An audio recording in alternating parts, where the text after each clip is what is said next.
Flame rolls over the broken towers of Thangorodrim, turning night into a blind white noon. And the air screams as Ancalagon the Black falls. His wings are torn, his jaws shattered, yet he twists in the air like a wounded thunderhead.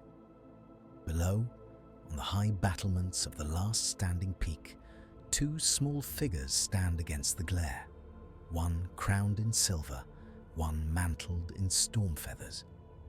They do not yet know that the dragon is falling straight toward them, and that when he strikes, the world will never be the same. If you enjoy wandering these darker paths through Middle-earth, tap, like, subscribe, and tell me in the comments which realm you would stand for in this war of ruin. Gondolin's hidden cliffs, Númenor's white shores, or the eagle eyries of the north. The mountain shakes before Ancalagon hits. Stone splits with a sound like the breaking of the world. The last of Thangorodrim's towers buckles under the dragon's impossible weight, and a storm of rock and burning scale erupts outward. For a heartbeat, Elendil of Andor stands rooted, sword in hand, crown bright in the dragonfire. Beside him, Thorondor, king of eagles, spreads his vast wings, talons gouging the stone as he launches upward. He is too late. Ancalagon's ruined wing, still larger than the sails of any Númenórean ship, scythes sideways as the dragon crashes. It catches Elendil full on, a wall of black iron and fire. The High King disappears without a sound, driven through the crumbling parapet and into the boiling dark below. Thorondor dives after him, a streak of gold against the red glare. The peak gives way beneath Ancalagon's body. Molten rock bursts from long-buried vents, and the dragon's death cry rises, a sound that tears at the hearts of every living thing on the plain. Thorondor vanishes into the smoke, wings beating against the furnace wind. Far below, on the ash-strewn battlefield of the War of Wrath, Gil-galad feels it like a knife in his chest. He turns toward the mountains, eyes narrowing against the fiery glare. Around him, the hosts of the west pause, their spears and banners flickering in the red light. The fall of Thangorodrim was meant to be the sign of victory, the end of an age of terror. Instead, the mountain is collapsing in a way no one foresaw, avalanches of incandescent stone pouring down its sides like rivers. Behind Gil-galad, Eönwë, herald of Manwë, lifts his gaze. His eyes are not those of elves or men, and he sees farther. He sees Ancalagon's body, broken but not yet still, thrashing amid the ruins of the peak. He sees Elendil's shattered form pinned beneath a fallen wing, the light already fading from the Númenórean's eyes. He sees Thorondor, torn and burning, locked beak and talon into Ancalagon's throat in a final futile fury. Eönwë closes his eyes, just once. Above them all, the sky is filling with fire. The dragons that fled when their captain fell are turning again, wheeling like storm clouds. Freed from Ancalagon's crushing will, they are wild, enraged and desperate. The West's eagles, already bloodied from the long battle, beat upward to meet them, but their leader is gone. On the highest ruin of Thangorodrim, Ancalagon's last breath is a blast of black flame that engulfs Thorondor entirely. The King of Eagles does not scream. His charred body falls, wings folded, and disappears into the smoke. Elendil never sees him fall. The High King of the Númenóreans lies half-buried beneath a slab of obsidian and dragon scale. His armor is crushed, his ribs splintered, his right hand still clenched around the hilt of Narsil. The sword's light flickers and goes out. In that moment, the fate of two ages turns. On the plain, Gil-galad feels the breaking, as if his own heart has snapped. The bond between the leaders of the West, forged in fire and exile, shudders and is gone. He stumbles, catching himself on the shaft of his spear. Around him, the captains of elves and men look to him in sudden fear. "Where is Elendil?" Círdan's voice is hoarse with ash. Gil-galad does not answer at once. His eyes are on the sky, where dragons and eagles are colliding in a storm of flame and feathers. The eagles of Manwë falter, their formation broken without Thorondor's commanding cry. One by one they are driven back, scattered or torn from the air. The hosts of Morgoth, seeing the confusion, surge forward in a last mad assault. Gil-galad straightens. His face is pale beneath the soot, but his voice carries over the tumult. "Elendil is gone," he says. "The eagles are broken. The mountain falls. This is the last stroke. Forward for the West." He does not look back again. The War of Wrath ends not with the clean fall of a mountain and the clear sign of victory, but in a chaos of fire, dust, and blood. Thangorodrim collapses in jagged stages, each thunderous fall sending new shockwaves through the ranks of both armies. Rivers change course, chasms open, whole companies vanish into the earth. In the heights, the last of the great winged dragons, leaderless and maddened, tear at anything that moves. A flight of them dives, not at the hosts of the West, but at the very lines of cracking stone, as if seeking to burrow back into the deeps. One plunges into a rent in the mountain and does not emerge, its death scream echoing from within the earth. Eonwy raises his hand. His command is not a sound, but a wind. The air itself shudders, and a vast wave of power rolls outward from him, a silent storm that slams into the dragons. Their wings falter. Flame gutters in their throats. One by one they fall, crashing to the plain, broken and writhing. It is enough.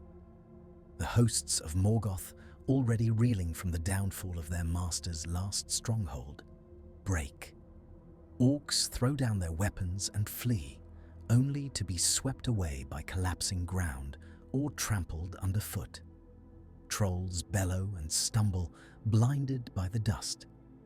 The Balrogs that yet remain vanish into fissures or are hunted down by Maiar in shapes of terrible light. Morgoth himself is taken in the ruin of his halls, bound in a net of Eonwy's making, his power spent, his crown a twisted ring of iron. Yet on that day of victory there is no song. There is only the grinding of stone and the low, continuous roar of a land breaking apart. When at last the fires die down and the dust begins to settle, Gil-galad climbs the shattered slopes of Thangorodrim with a small company of elves and men. The air is thick with the stink of burned flesh and sulphur. The heat is still intense enough to blister exposed skin. They find Ancalagon's corpse half buried in the ruin of the peak, a mountain of blackened scale and bone. His eyes are glazed, his jaws slack, the fires in his belly gone out.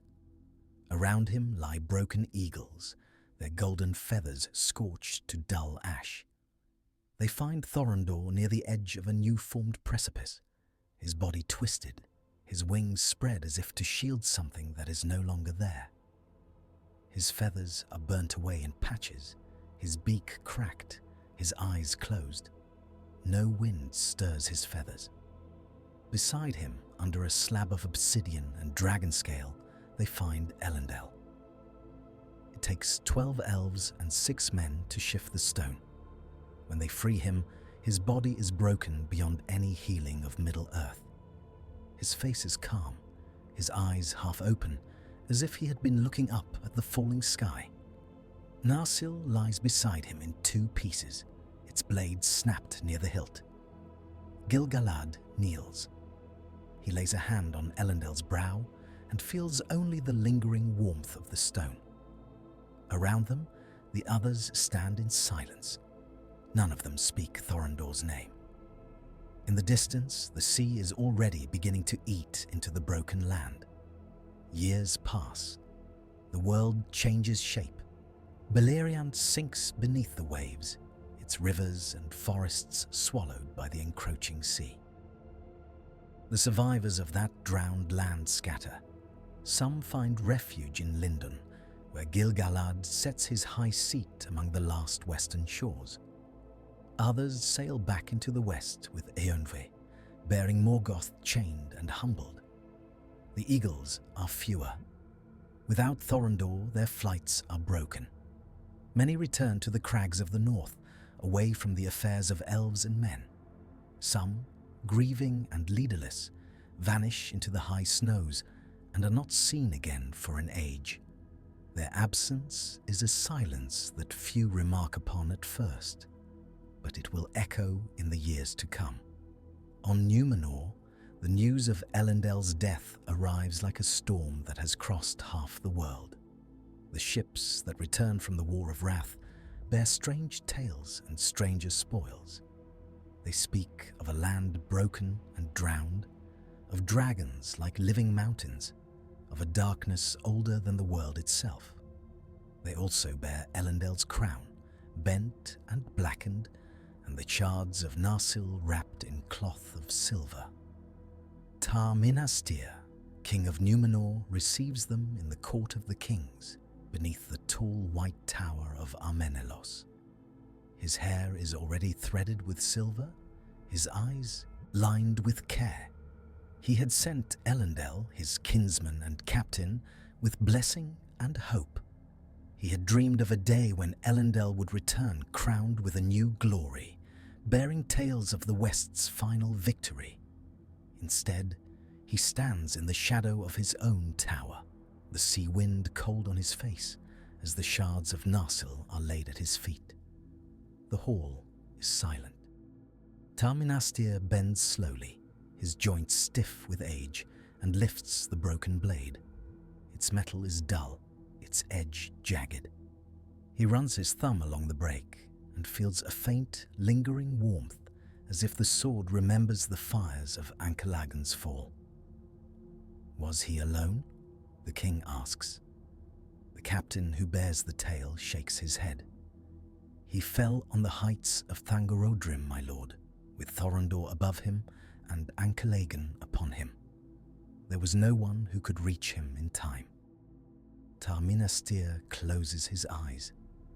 He had never seen Ancalagon. He had never heard the dragon's voice or felt the shadow of those wings. Yet in that moment, he feels something vast and cold pass over Númenor, as if a memory of that shadow has crossed the sea. He opens his eyes and straightens. Elendil, son of Amandil, will be remembered, he says. His house will not fail. In the crowd, a young man watches with a clenched jaw and burning eyes. His name is Isildur. He had begged to go with Elendil to the War of Wrath, but Tar Minastir had refused. Númenor needed heirs, he had said. The war in the west was for those whose time was already long upon them. Now Isildur watches his father's broken sword laid upon black stone and feels a hollow ache where his hope once was. He will remember this day when other shadows fall.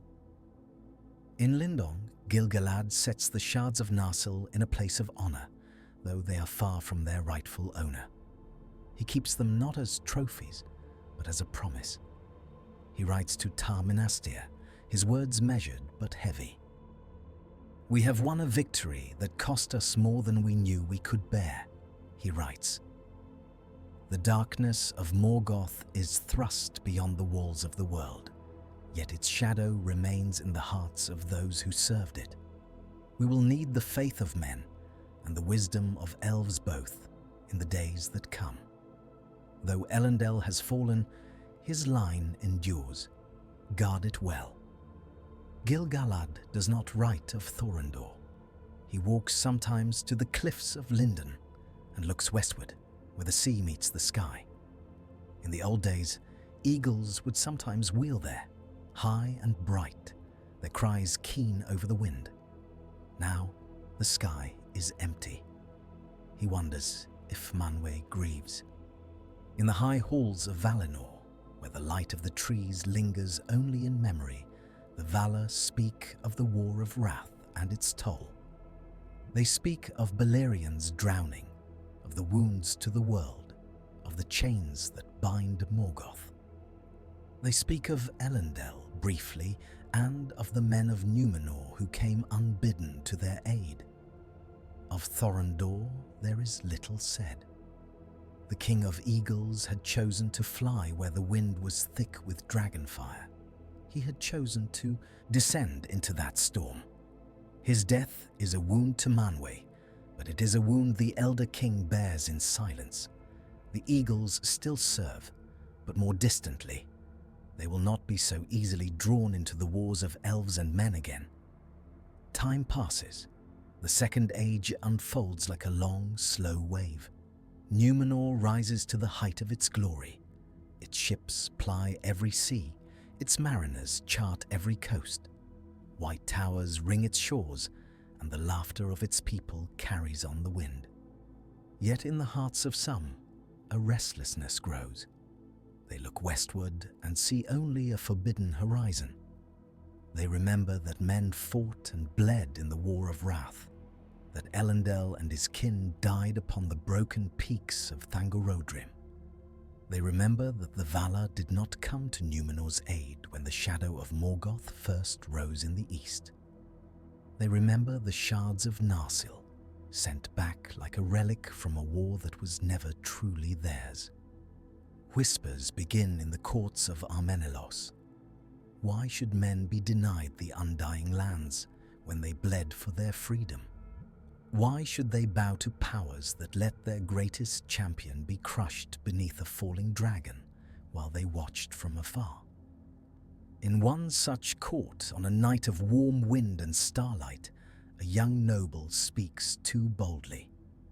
"We were the ones who broke Morgoth's armies," he says, wine bright in his eyes. "Without Elendil and his host, what would the Valar have done? Let the world drown. They sent their eagles, yes, but where are those eagles now? Dead on some forgotten peak. We should have more than fading tails and broken swords." Across the room, Isildur hears him. He's older now, his shoulders broader, his gaze more guarded. He has spent years poring over the chronicles of the War of Wrath, tracing his father's path in ink and memory. He has stood many times before Narsil's shards, feeling their cold weight in his hands. He crosses the room and sets his cup down. "Do you think the eagles were nothing?" he asks quietly. "Do you think Thorondor's death was a small thing? You speak of a war you never saw." The noble laughs, though his eyes flicker. "And you did not see it either, Isildur Elendilion.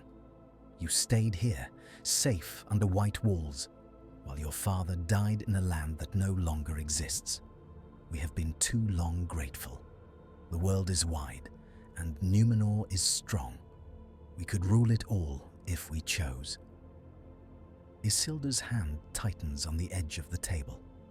He thinks of Ancalagon's fall as he has imagined it 1,000 times. He thinks of Thorondor diving into the fire. He thinks of his father, crushed beneath that impossible weight, alone. "You speak of ruling," he says, "but you cannot even rule your own tongue." There is a pause. Then the noble smiles, thin and cold. "Careful, Isildur. Your father's death gave you honor, but it did not give you wisdom. The world is changing. The Valar are far, and the eagles are gone. We must look to our own strength."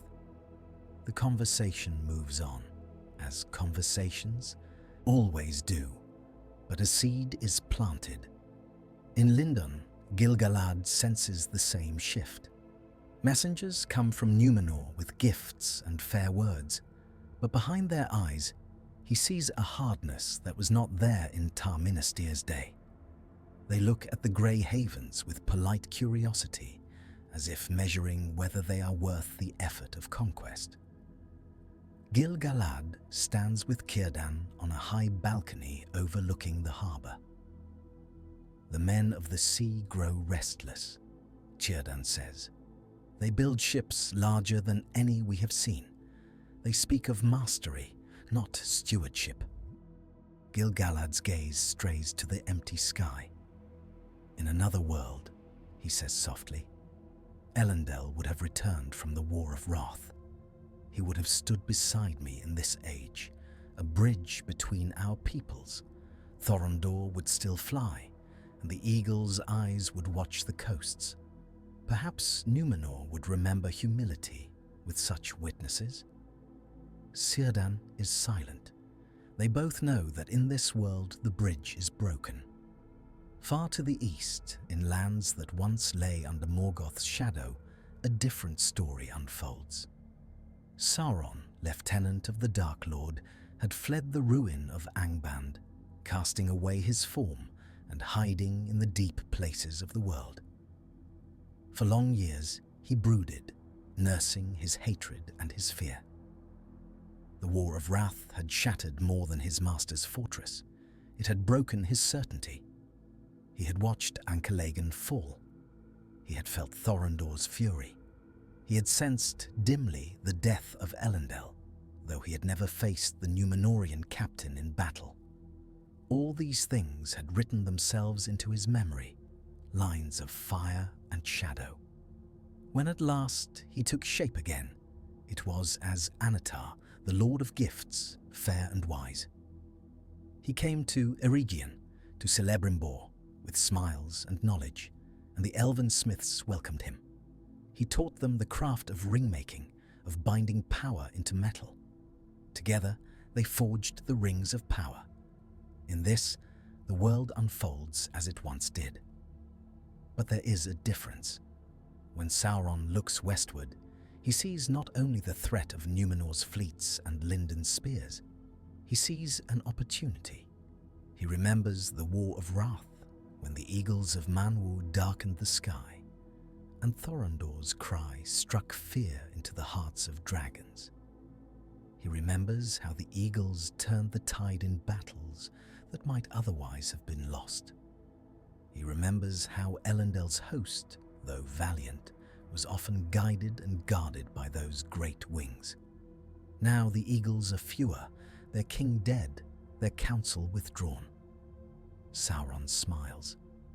He begins to weave his plans not only against the elves and men, but against the very absence of the eagles. When he forges the One Ring in the fires of Orodruin, he pours into it not only his will to dominate, but his memory of that sky. In the depths of the ring, a reflection of Ancalagon's shadow coils, a hunger for the heights. Sauron does not yet know how he will use it, but he knows this: the air above Middle-earth is no longer guarded as it once was. In Eregion, Celebrimbor begins to suspect the truth. Gil-galad's warnings, borne by swift messengers across the mountains, reach him. The Lord of Eregion looks at Annatar with new eyes and sees, beneath the fair mask, an echo of the darkness that once lay over Thangorodrim. He hides the three rings from Sauron. In response, Sauron throws off his disguise. He marches on Eregion with fire and sword, and the land burns. Celebrimbor is taken and tormented, and the knowledge of the other rings is wrung from him in blood. Eregion falls, and Sauron's armies pour westward. In the original tale, Gil-galad and Elendil would one day stand together to face this shadow. In this world, when Sauron's hosts first clash with the elves of Lindon, the High King stands alone. Gil-galad's banners fly over the towers of Mithlond, silver and blue against the darkening sky. The sea wind whips his hair, stings his eyes with salt. Below, the harbour is a chaos of ships and flames, as Círdan's mariners fight to keep Sauron's forces from the quays. There is no cry of eagles. Gil-galad remembers another battle, long ago, when dragons blotted out the sun, and Thorondor's shadow fell over him like a blessing. He remembers Elendil's laughter in the brief lulls between assaults, the Númenórean's hand steady on his shoulder. Now, when he looks to his right, there is only an empty space. He does not allow himself to falter. "Hold the harbour," he tells Círdan. "If Lindon falls, the west has no anchor." Círdan nods, his beard singed, his eyes blazing. "And you?" he asks. Gil-galad lifts Eglos, his spear, and turns toward the inland road. "I will hold the land," he says, "until help comes." From whom, he does not say. Help does come, in time. Númenor sends its fleets, great armadas of black ships with silver banners.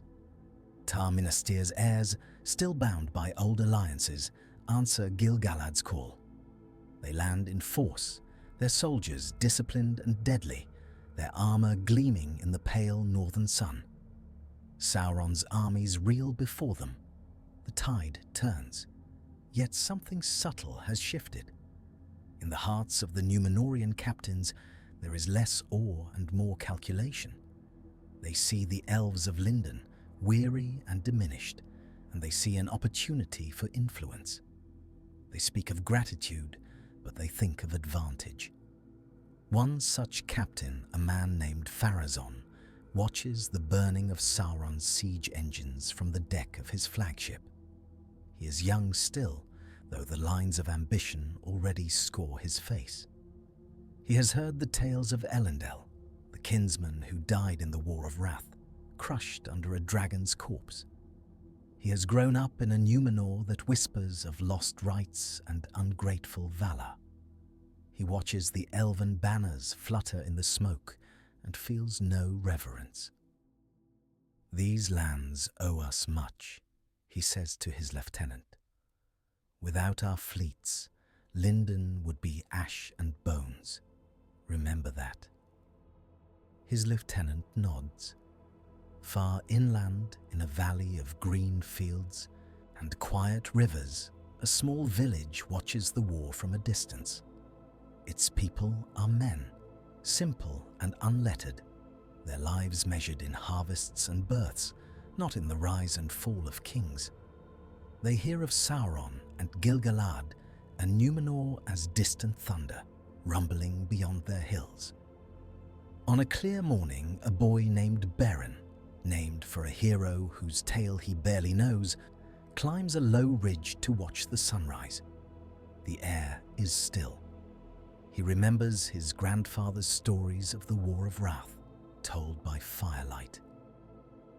He remembers the old man's voice growing hushed when he spoke of the eagles, of Thorondor's wings spread wide against the sky, of Elendil's banner streaming beside them. "Did you see them?" Beren had asked, eyes wide. His grandfather had shaken his head. "No, lad, I was never that far west. But the tales say that when the eagles flew, hope flew with them. You could look up in the darkest battle and know that the Valar still watched." Now Beren looks up. The sky is empty. He does not know why that makes him uneasy. In Mordor, Sauron feels the same emptiness and smiles. He has tested his strength against the elves and Númenóreans and found it wanting, for now. He retreats, feigning weakness, and begins to rebuild. He fortifies Barad-dûr, pours his malice into the ring, and turns his thoughts to the future. He remembers Ancalagon's fall. He remembers Thorondor's last dive. He remembers that even Morgoth, in his pride, had feared the Valar's winged servants. Their sight had pierced his veils, their talons had torn at his dragons. Now, Sauron thinks, the sky belongs to him. He sends servants north and east, into the cold wastes and the high mountains. He seeks the remnants of Morgoth's breeding pits, the lairs where lesser dragons once crawled. He finds a few, stunted and half feral, their fire dim, their wings ragged. He kills most of them. The ones he spares, he binds. In the deeps beneath Barad-dûr, he whispers to them of Ancalagon, of the glory of the First Age, of skies filled with fire. He feeds them on his hate and his cunning. He teaches them to fear the sound of eagles, then shows them a sky where no such sound is heard. Slowly, over decades, a new breed of dragon begins to stir. They are smaller than Ancalagon, less mighty than Glaurung, but they are many. They are bred not for dominance over all, but for swiftness, obedience, and terror. Their wings are black, their eyes ember bright. Sauron names them the Fellwings. They will be his answer to the missing eagles. In Númenor, the line of kings darkens. Pharazôn grows into his strength, into his ambition. When the time comes, he seizes the throne, taking Ar-Pharazôn the Golden as his name. He commands the greatest armada the world has ever seen and sails to Middle-earth. Not as ally, but as conqueror, he marches on Mordor. Sauron, taken by surprise, measures the might of Númenor and realizes that by force alone he cannot win. He kneels before Ar-Pharazôn, feigning submission, and is taken back to Númenor as a captive. In this, too, the world follows its old path. Yet, even in chains, Sauron's eyes lift to the sky over Númenor and see no eagles. He smiles behind his mask. In Armenellos, under the shadow of the Meneltama, Sauron whispers in Ar-Pharazôn's ear. He speaks of the Valar's ingratitude, of the death of Elendil unavenged, of the eagles that fell and were never replaced. He speaks of how men bled in the War of Wrath, only to be given a single island and a ban on sailing west as reward. They sent their eagles to die over a land that they let drown, Sauron says softly. They let your kinsmen be crushed beneath a dragon while they watched from their white shores. They do not love you, Ar-Pharazôn. They fear you. Ar-Pharazôn listens. He has heard such whispers before from lesser mouths. From Sauron, they have a different weight. Why should the death of Elendil matter to you? The king asks. He fought against your master. Sauron lowers his gaze. I was Morgoth's servant, he says, but I am not blind. Elendil was a great captain. His fall was a waste. The Valar could have saved him. They could have sent more than eagles. They chose not to. They are not as you think them. He lets the words sink in. Over years, he turns Númenor's grief and pride into poison. Isildur watches. He has grown into a man of middle years, his hair touched with grey, his eyes shadowed. He remembers his father's broken sword, the empty sky, the whispers in Armenellos. He sees Sauron's rise with growing horror. He tries to speak against him. Do not listen, he tells Ar-Pharazôn in council. This creature served Morgoth. He twists truth into lies. The Valar did not kill Elendil. War did. We knew the cost when we sailed. Sauron smiles ever so slightly. Did you? He asks. Did your father know that the Valar would hang back, that they would let Thorondor fall, that they would not stretch out a hand to save him? Did he know that men would be left to drown in Beleriand when the seas rose? Did he know that Númenor would be forbidden to sail west, even after such sacrifice? Isildur's hand goes to the hilt of his sword. He has no answer that will be heard. The downfall of Númenor comes as it always did. Ar-Pharazôn, goaded by Sauron, builds a fleet to rival the one that humbled Mordor. He sails west, breaking the ban, and lands on the shores of Aman. The Valar, in their high halls, lay down their guardianship and call upon Eru. The world is changed. Númenor sinks beneath the sea, its towers and harbours dragged down into the abyss. The Men-Eltama is swallowed. The screams of its people are lost in the roar of unmaking. Isildur flees with his brother Anarion and the faithful, their 9 ships driven eastward by a wind of doom. They carry with them the White Tree's seed, the memory of a lost island and a grief that will never wholly heal. Above the drowning of Númenor, no eagles wheel. The sky is torn and remade, the world bent, the straight road sundered from the bent. The Valar withdraw behind the new horizon. Manwë's gaze no longer falls directly upon Middle-earth. His eagles, what few remain, keep to the high, hidden places. In the chaos, no one notices that something else has changed. When the seas settle and the survivors of Númenor make landfall upon the shores of Middle-earth, they find a world subtly different from the one they left. The coasts are jagged, the rivers diverted, the mountains shifted. Old paths are gone, new shadows lie upon the land. Isildur stands upon a stony beach, the salt wind whipping his cloak, and looks inland. "This is where we begin again," he says to Anarion. His brother nods. They will found Arnor and Gondor, build cities of stone and hope, raise towers that look westward in memory of Númenor. They will plant the White Tree's seed in a new court. They will forge new alliances with Gil-galad and the elves. In this, the world remembers its old lines. Yet in the high places, where once Thorondor's wings cast shadow, there is only sky. Years pass. Sauron, stripped of his fair form in the downfall, returns to Middle-earth as a shadow of malice. He gathers himself in Mordor, rebuilding his strength.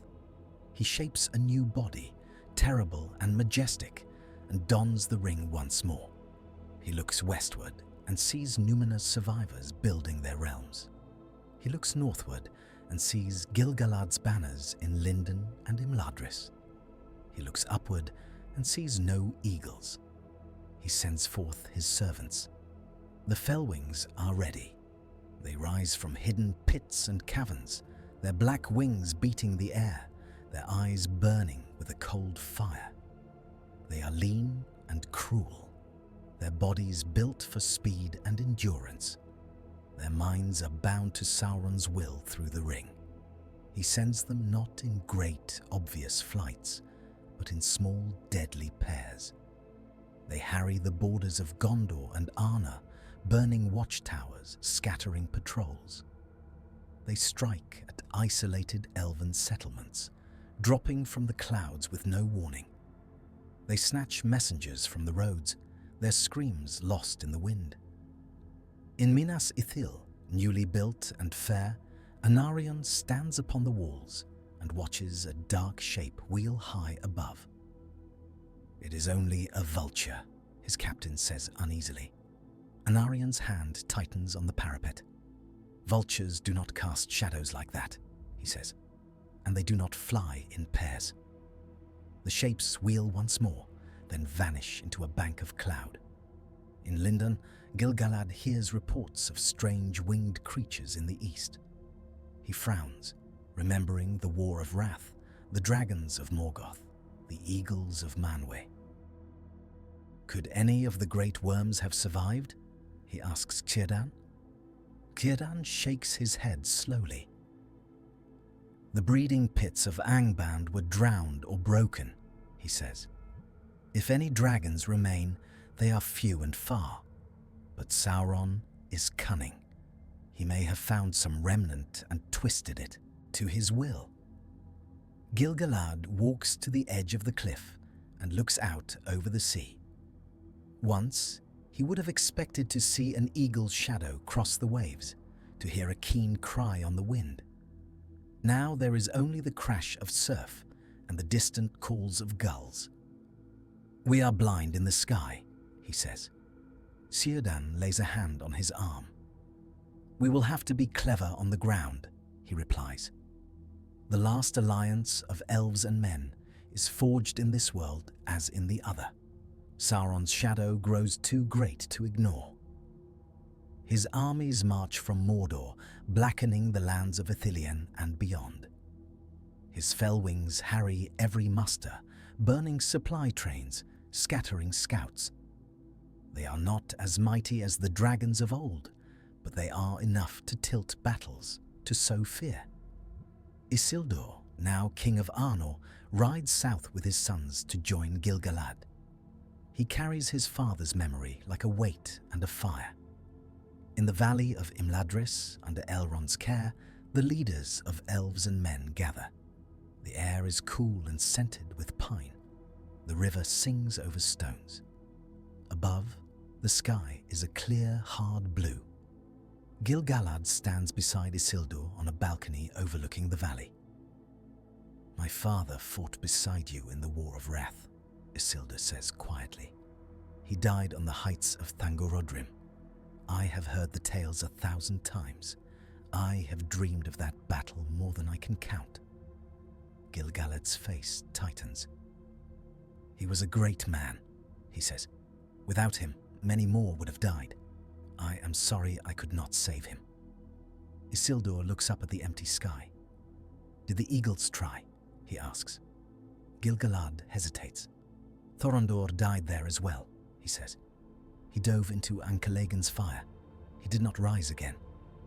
Isildur nods slowly. "I have wondered," he says, "if that is why they are gone. If the Valar looked upon Thorondor's charred wings and decided that we were not worth the cost." Gil-galad turns sharply. "Do not speak so," he says. "The Valar's counsels are not ours to judge. We fight our wars. They fight theirs." Isildur's mouth twists. "Yet we bleed either way," he says. Gil-galad has no answer. On the plains of Dagorlad, the last alliance meets Sauron's hosts. The battle is long and bitter. Orcs and men clash in a sea of mud and blood. Elven archers loose storm after storm of arrows, their shafts darkening the sky. Trolls smash into shield walls. The ground is churned into red mire. Above it all, the fell wings scream. They dive and rise, their claws raking, their breaths scorching. They tear banners from their poles, snatch captains from their horses. Elven arrows bring some down, but more take their place. The air is full of their beating wings. Isildur looks up in the chaos and feels a cold, bitter irony. Once, in his grandfather's tales, the sight of wings in the sky was a sign of hope. Now it is a sign of doom. Gil-galad fights at the forefront, Aeglos a white fire in his hands. Isildur fights beside him, Elendil's helm upon his head, his own sword flashing. They carve a path through the press of enemies, their alliance sealed in blood. When at last they drive Sauron back to the slopes of Orodruin, the cost is beyond counting. The siege of Barad-dûr lasts for 7 years. The mountain smokes constantly, its fumes a bitter taste in the air. The land around is a wasteland of ash and slag. The fell wings circle above, but they do not dare descend too near the mountain while Sauron's full power is gathered there.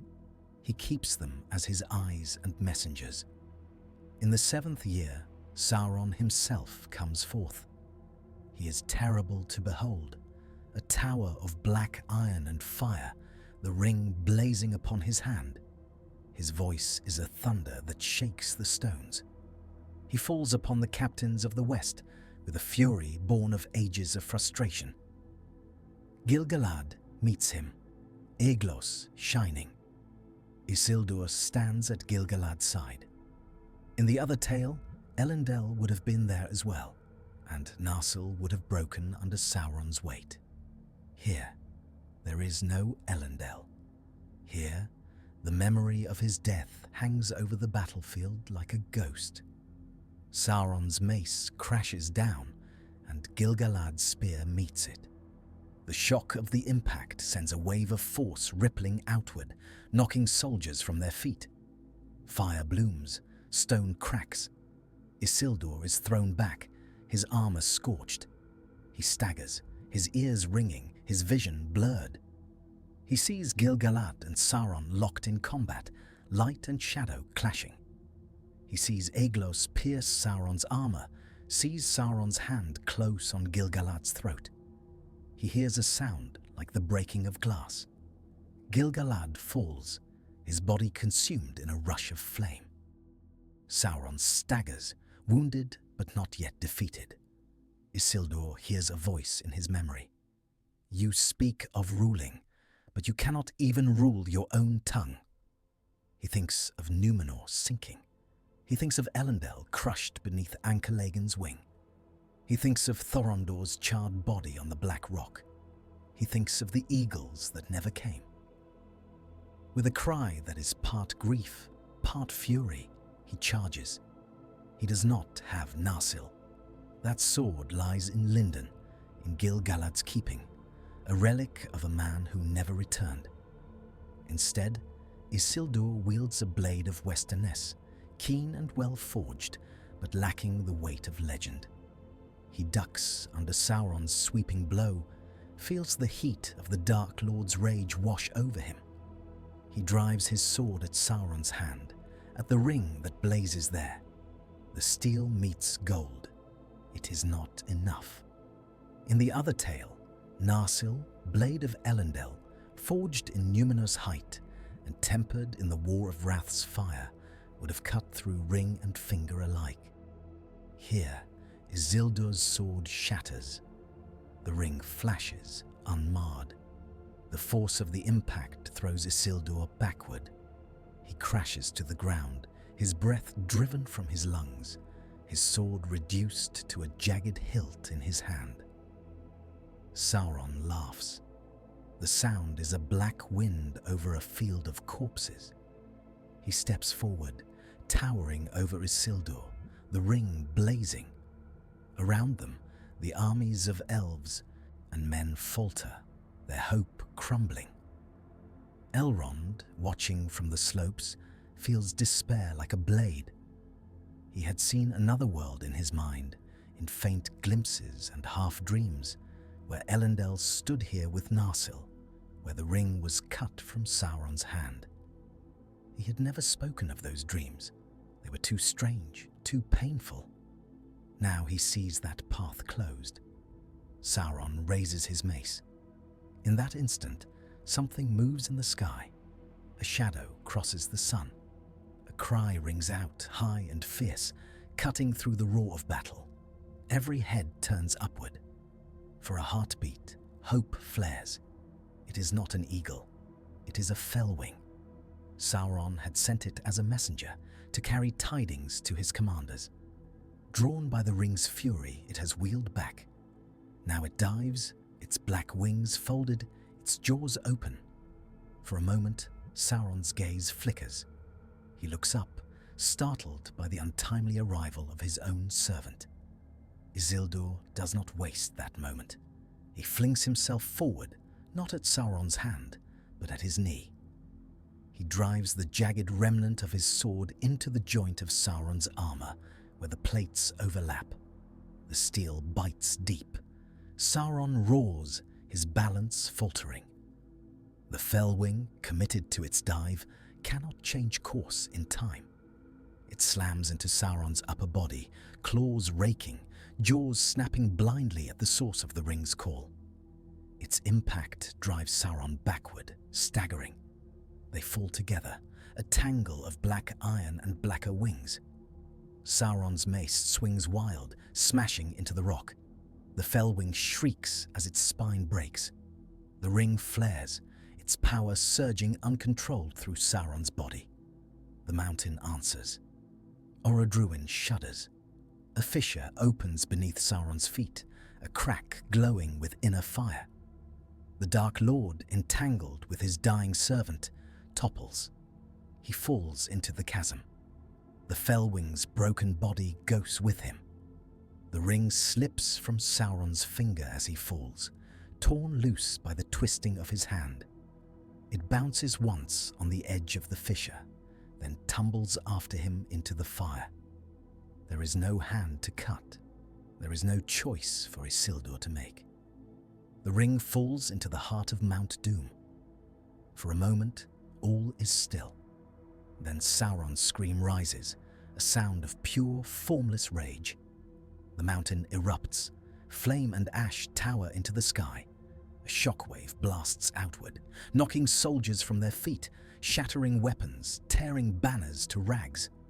On the slopes of Orodruin, Elrond throws himself flat as molten rock rains down.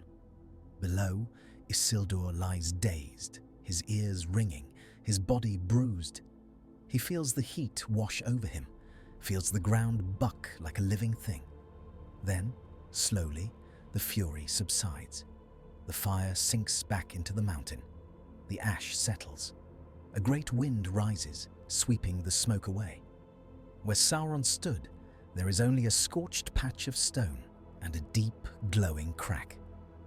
The Fellwing's body is gone, consumed in the fire. The ring is gone with it. The Dark Lord's presence, which had pressed upon the battle like a weight, is suddenly absent. His armies falter. They break. The last alliance looks around in stunned disbelief. Elrond rises slowly, his eyes wide. He had expected to see Isildur standing over Sauron's corpse, the ring in his hand, a terrible choice before him. He had steeled himself to urge the Númenórean to cast it into the fire, to see that choice refused, to watch doom sealed. Instead, he sees Isildur struggling to his feet, empty-handed. He sees the crack in the rock, glowing like an open wound. He feels in the far reaches of his mind a silence where once a terrible song had been. He climbs to where Isildur stands. "Is it done?" Isildur asks hoarsely. Elrond looks into the fire. He sees no gold. He feels no call. "Yes," he says slowly, "it is done." There is no ring-bearer. There is no oath of Elendil over a cursed trinket. There is only a battlefield strewn with bodies, a mountain still smoking, and a silence that feels too sudden, too complete. In the days that follow, the victors take stock.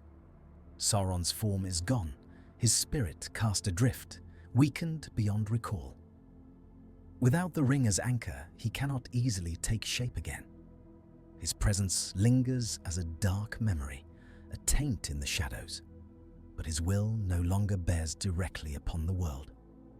The Fellwings, bound to his power, go mad.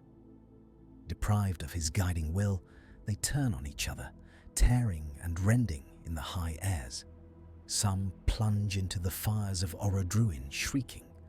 Others flee into the far north, where the cold will claim them in time.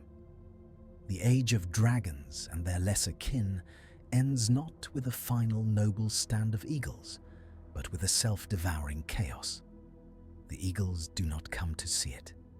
In the aftermath, the leaders of elves and men gather once more. They stand on a rise overlooking the black plain of Gorgoroth, now quiet. The air is still hot, but the sky is clear. No wings mar its blue. Isildur, weary and wounded, looks at the mountain. "It seems a strange victory," he says. "I did not cut the ring from his hand. I did not even see it fall. It feels as if the world slipped on a stone and found itself saved by accident." Elrond smiles faintly. "Accident is often the name we give to the weaving of a greater will," he says. "Perhaps Eru himself tipped the scale. Perhaps the death of your father, the fall of Thorondor, the absence of the eagles, all led to this moment in ways we cannot see." Isildur's face hardens. "Do not ask me to be grateful for Elendil's death," he says. Elrond's eyes are gentle. "I would not," he replies, "but I will say this. In another world, you might have taken the ring for yourself. You might have borne a burden that would have broken you. Your father's sword would have given you that choice. His death took it from you. Isildur looks at his empty hands. He feels the ghost of a weight that never was. What does that make me? He asks. A lesser man, spared a test I could not pass, or a pawn moved by hands, beyond my sight? Elrond does not answer. In the years that follow, Middle-earth enters a time of uneasy peace. Gondor and Arnor grow strong, their cities gleaming in the sun. Minas Anor's white walls shine, and the Tower of Guard rises tall. Osgiliath spans the Anduin with proud arches. In the north, a Númenórean reflects the stars in its lake. Gil-galad is gone, his line ended. The elves of Lindon and Imladris grow fewer, their gaze turning more often westward, though the straight road is now hidden from mortal eyes. Círdan keeps the grey havens, his shipwrights working quietly. He feels the slow drawing of the world toward its end, but he does not hasten it. The eagles remain absent. In the misty mountains, in the crags of the north, a few still nest. They watch the world with keen eyes, but they do not descend. Thorondor's death hangs over them like a warning. They remember Ancalagon's fire, the War of Wrath, the drowning of Beleriand. They remember flying for the Valar and seeing men and elves die regardless. Their silence is a choice. In a small village in the Vales of Anduin, a child listens to an old man's tale by the hearth. The old man's voice is rough with age. In the elder days, he says, there were eagles that were not like the ones you see now. They were great and golden, their wings wide enough to shadow a whole field. They flew at the bidding of the powers in the west. They fought dragons and broke the hosts of the dark. The child's eyes are wide. Where are they now? He asks. The old man shrugs. Gone, he says. Their king died in the War of Wrath, they say, burned in dragonfire. After that, they came less and less. Some say they flew back into the west and never returned. Some say they grew weary of our wars. The child looks toward the window, where the night sky is a deep, star-pricked blue. Do you think they will ever come back? He asks. The old man pokes the fire, sending up a brief shower of sparks. Perhaps, he says, if the world grows dark enough, and if there is still something in it worth saving. In the high halls of Valinor, Manwë sits in thought. He has watched the unfolding of the Second Age and the breaking of Númenor. He has seen Sauron's fall and the casting of the ring into Orodruin. He has felt the silence where once Thorondor's laughter echoed. He had sent no eagles to Númenor's aid. He had sent no eagles to the last alliance. The choice was not made lightly. He had seen, in the death of Thorondor and the drowning of Beleriand, the cost of direct intervention. He had seen how men and elves looked to the sky for salvation, how they cursed the Valar when it did not come. He had chosen, in this age, to let them stand or fall by their own strength. The result is before him. Sauron is cast down, not by the clean stroke of a hero's blade, but by a stumble, a misjudged dive, a chain of accidents and small choices. The ring is unmade, not by an act of will, but by the mountain's indifferent hunger. It is victory. It is also something less. Manwë rises and walks to a high balcony. The air of Valinor is sweet, the light soft. He looks eastward, though his sight no longer falls directly upon the bent world. He feels faintly the echo of Isildur's question. What does that make me? He does not answer. In Middle-earth, the ages turn. Without the ring's enduring malice, Sauron's shadow does not rise again in the Third Age. There is no witch king to found Angmar, no long war to break Arnor. The North Kingdom endures, its line unbroken, its watch steady. Gondor faces threats from men and beasts, from petty warlords and wandering trolls, but not from a returned Dark Lord. Its stewards never take the throne, because the line of kings does not fail. The white tree flourishes. There are still sorrows. Plagues come. Famines bite. Wars flare between men for land and pride. The dwarves delve too deep in Moria and wake a Balrog as they once did. Durin's Bane still walks, and Khazad-dûm falls into shadow. The elves continue to wane, their time fading. In the Shire that never was, no Baggins is called to adventure. There is no ring to find. There is no Gollum to corrupt. There is no fellowship to form. The great tales of the Third Age, as once told, do not happen. In their place, there are smaller stories.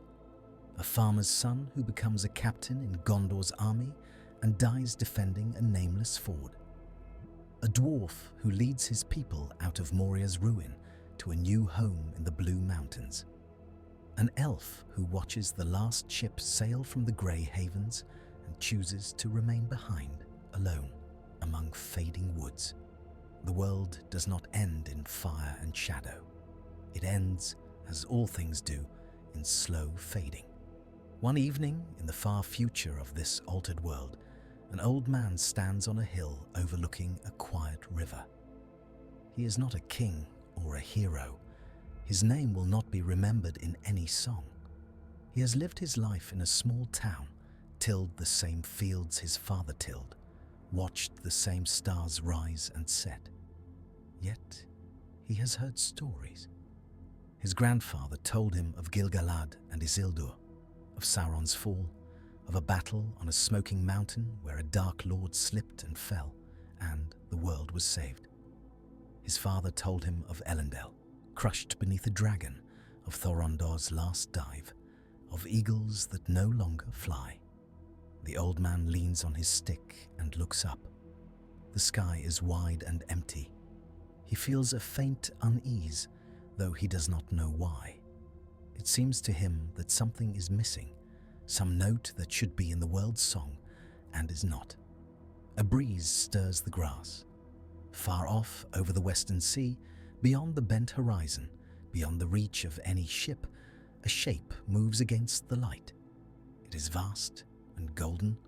Its wings beat slowly, powerfully. It does not turn toward Middle-earth. It wheels once, high above the hidden shores of Valinor, then vanishes into the light. On the hill by the river, the old man lowers his gaze. He cannot know that he has missed the last flight of an eagle who remembers Thorondor, who remembers Ancalagon's fire, who remembers a world where the sky was a battleground and salvation sometimes came on burning wings. He cannot know that the choice not to turn, made far beyond his sight, has shaped his quiet life as surely as any king's decree. He only knows that the evening is beautiful, and that the silence above him feels, somehow, heavier than it should.